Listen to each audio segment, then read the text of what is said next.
Environment, General Work Instructions, Lesson 3. At the end of this lesson, you will be able to understand Red Dot's environmental policy, identify environmental aspects and COOL, and know the actions to be taken in the event of a chemical spill. Red Dot's environmental policy is: we promote a safe workplace and environmentally friendly operations. This means, along with making sure the workplace is safe for employees, the company will do all that it can to reduce its impact on the environment. The International Standards Organization, or ISO, is a global organization that develops international standards for businesses on a variety of subjects. ISO 14001 is the international standard for environmental management and lays the foundation for Red Dot's Environmental Management System, or EMS, which documents the procedures the company takes when interacting with the environment. These documented procedures are not actually required by the ISO 14001. That's up to city and state rules and regulations, but most, if not all, customers in the industry prefer doing business with a Red Dot that is working toward the standards set by the ISO. Plus, it's the right thing to do to reduce Red Dot's impact on the environment around it. Red Dot's environmental impacts are called environmental aspects. An example of an environmental aspect would be what to do with a chemical byproduct, or how to properly dispose of items like scrap metal, empty chemical containers, or other types of waste. Operators can do their part to reduce Red Dot's environmental aspects by staying cool. The C stands for continuously, the first O stands for obey, the second stands for other, and L stands for look. To stay cool is to continuously improve Red Dot's EMS. If at any point an operator finds wasted inventory or byproduct in their job, they should bring it up to their lead or supervisor so that waste can be removed from the process. Make sure to obey all laws and regulations. As an operator at Red Dot, this means following all signs and labels on waste receptacles.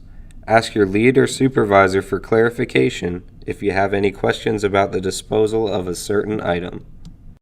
Other requirements from our external customers need to be followed as well. You may have to apply glue to a unit or cut a piece off a unit's housing. It is your responsibility to know how to properly dispose of any waste. Operators should always look for ways to prevent pollution or waste. Discuss any ideas you have for reducing company waste with your lead or supervisor. Many jobs on the factory floor use various liquids and chemicals. Make sure when you are being introduced to an area that you are taught what chemicals you will be handling in the area and what to do if those chemicals should spill.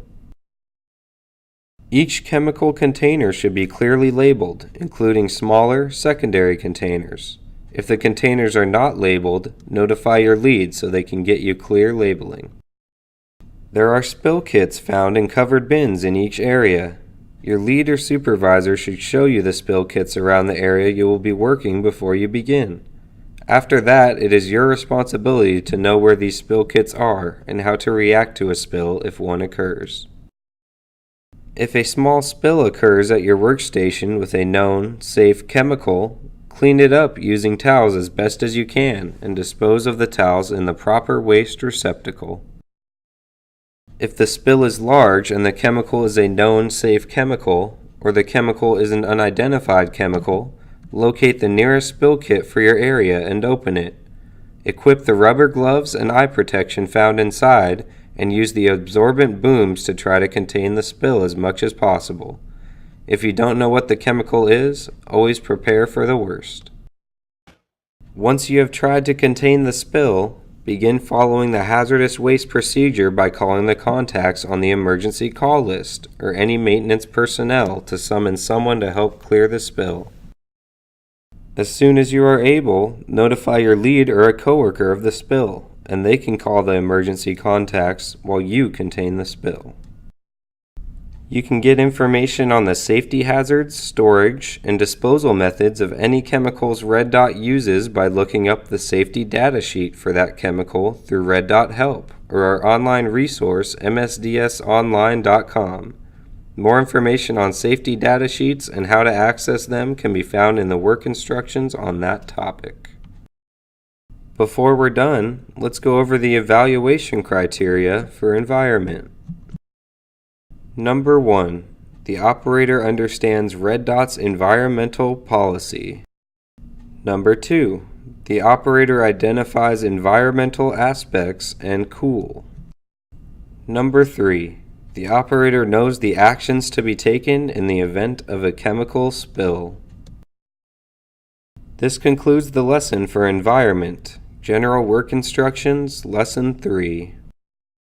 If you have any questions, be sure to ask your supervisor or coworkers for guidance, and thank you for your contribution toward making Red Dot a better company.